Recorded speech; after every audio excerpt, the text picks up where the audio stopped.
Bonjour les copines, comment allez-vous? J'espère que vous allez bien, que tout se passe bien chez vous en ce moment.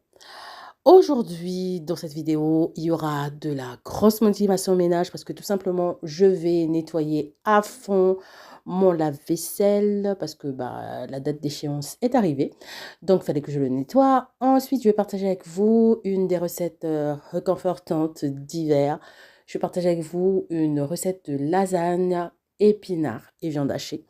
Toute simple, toute facile, mais qui fait toujours son effet dans la famille. N'hésitez pas à liker les filles cette vidéo, n'hésitez pas à vous abonner si ce n'est pas encore fait. Mais avant de se lancer dans notre grosse motivation ménage, je vais déjà prendre mon petit-déj, hein, parce que ce matin, ce que j'ai fait, c'est quoi?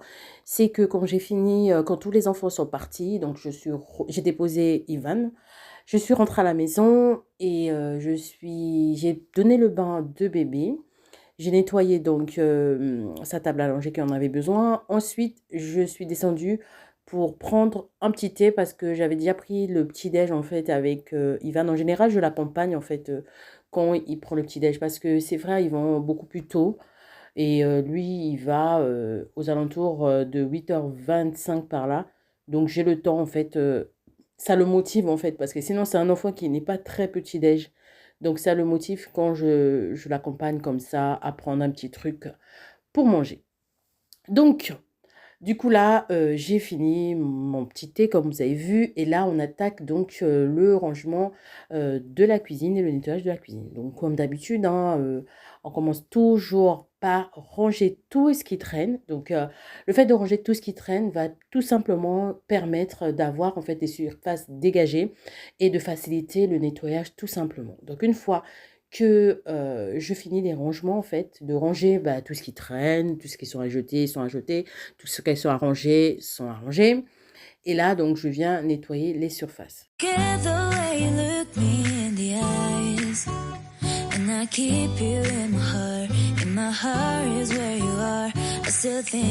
Je vais nettoyer ma plaque de cuisson avec ce produit. Je vous parle de ça tout le temps parce que c'est un produit, franchement, je l'aime trop. Je trouve qu'il dégraisse super bien. Donc, j'ai pchité un peu partout sur ma plaque. Ensuite, je viens frotter délicatement. Je frotte. Ensuite, je passe ma lingette microfibre.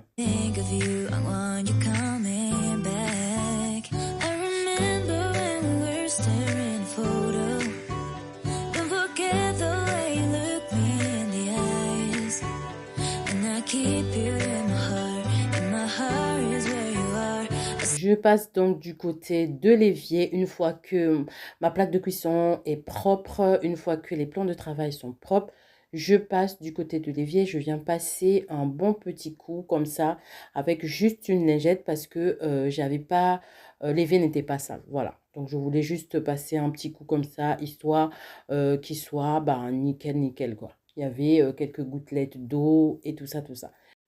Ensuite, on va passer au nettoyage du lave-vaisselle. Alors, comme vous savez, le lave-vaisselle, franchement, il y a deux choses, mais vraiment deux choses qui ne sont pas ses amis. Il y a les résidus alimentaires et il y a également le calcaire. Mais ça, on n'y peut rien parce qu'on utilise de l'eau qui a du calcaire, donc forcément. Hein. Et également, la vaisselle, même quand on vide complètement les assiettes, il y a toujours tendance, en fait, des petits résidus qui résistent toujours et qui peuvent, quand on n'entretient pas trop régulièrement notre lave-vaisselle, qui peuvent baisser l'efficacité de notre lave-vaisselle tout simplement. Et également aussi causer une prolifération des bactéries et tout ça. Donc moi, ce que je fais quand je fais pas du nettoyage en profondeur comme aujourd'hui, ce que je fais, c'est que je prends un demi-citron, j'en branche ça sur les tiges du lave-vaisselle et même s'il y a de la vaisselle à l'intérieur, je lance. Ça permet de désodoriser déjà le lave-vaisselle. Ça marche du tonnerre. Et aussi, ça fait briller la vaisselle. Et l'acide citrique aussi est très efficace en ce qui concerne le tartre et tout ça, là, le calcaire, c'est vraiment très efficace pour ce genre de choses. Donc, Aujourd'hui, donc c'est comme je vous ai dit, comme vous voyez aussi sur l'écran, c'est vraiment le gros nettoyage. Donc là, j'ai enlevé le filtre, j'ai enlevé tous les petits accessoires qui sont à l'intérieur et je vais le laver à la main, à l'eau chaude, bien frotter, vraiment pour décrasser tout ça. Je vais rincer, ensuite je vais laisser sécher. Pour les autres accessoires, je vais les essuyer tout simplement. En ce qui concerne l'intérieur, par contre, du lave-vaisselle, ce que je vais faire, je vais utiliser notre allié indispensable pour le ménage, qui est le bicarbonate. Donc, je vais le mettre, je vais saupoudrer une petite quantité un peu partout dans le lave-vaisselle. Ensuite, je vais prendre ma brosse qui a un manche en fait qu'on peut remplir de produits. Je ne vais pas mettre un produit autre que du vinaigre blanc tout simplement. Et je viens frotter un peu partout. Entre-temps, je vais rajouter, juste pour avoir un peu de mousse, je vais rajouter un tout petit peu de liquide vaisselle, un tout petit peu vraiment, hein, histoire d'avoir juste de la mousse, quoi. Et je viens frotter partout. Vous allez remarquer que je ne vais pas rincer, donc je vais laisser comme ça. Ensuite, je remets donc tous les matériaux à l'intérieur, je remets tous les accessoires en fait du lave-vaisselle à l'intérieur du lave-vaisselle.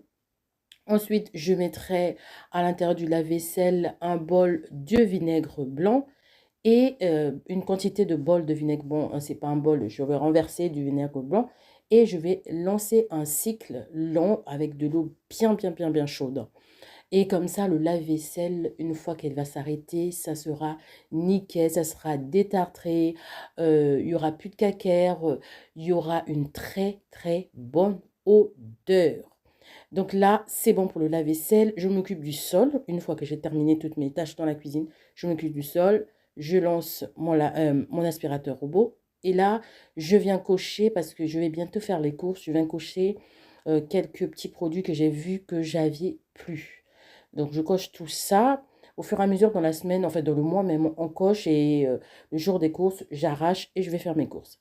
Donc maintenant, là, je vais vous partager ma recette de lasagne épinards et viande hachée. Donc, pour réaliser ma sauce béchamel, j'aurai besoin du beurre, de la farine, du lait, de la noix de muscade. Voilà les ingrédients pour tout simplement ma béchamel. Ensuite, pour les lasagnes, j'aurai besoin de l'épinard, j'aurai besoin du gruyère, de la mozzarella, j'aurai besoin de la sauce tomate, des feuilles de lasagne. Également, on aura besoin des épices. Et on aura besoin également du poivron. Donc là, j'ai mis jaune, vert, rouge. Là, je vais commencer déjà par la béchamel. Donc, je chauffe du beurre. Une fois que le beurre sera fondu, je vais rajouter au fur et à mesure ma farine.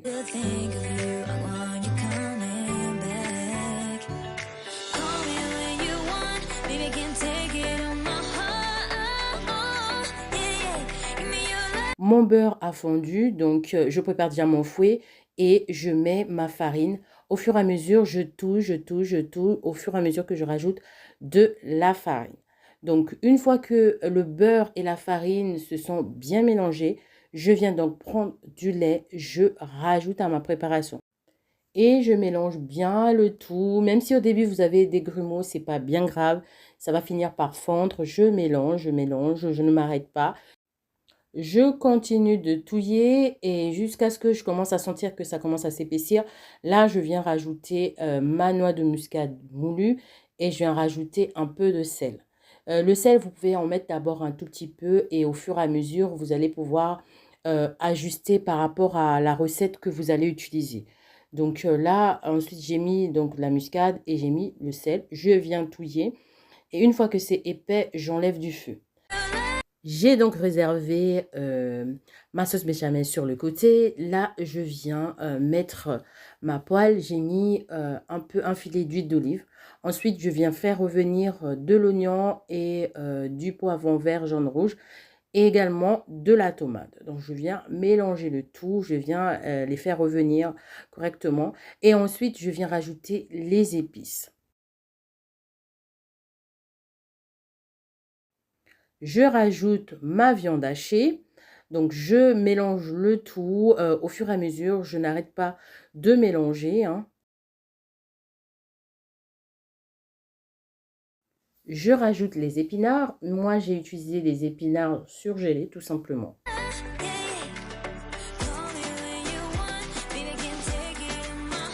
Une fois que mon appareil est prêt, je le mets sur le côté et je viens faire le montage de mes lasagnes.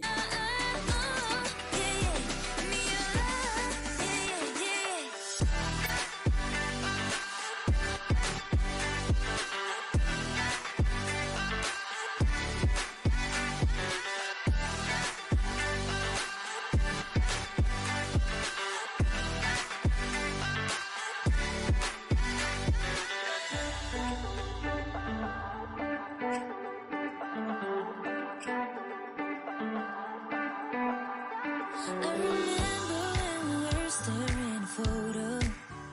Don't forget the way you look me in the eyes. And I keep you in my heart. In my heart is where you are. I still think of you. I want you coming back. I remember when we were staring a photo. Don't forget the way you look me in the eyes. And I keep you in my heart. My heart is where you are. I still think of you. I want you coming back. Call me when you want. Baby, I can't take it on my heart. Oh, yeah, yeah.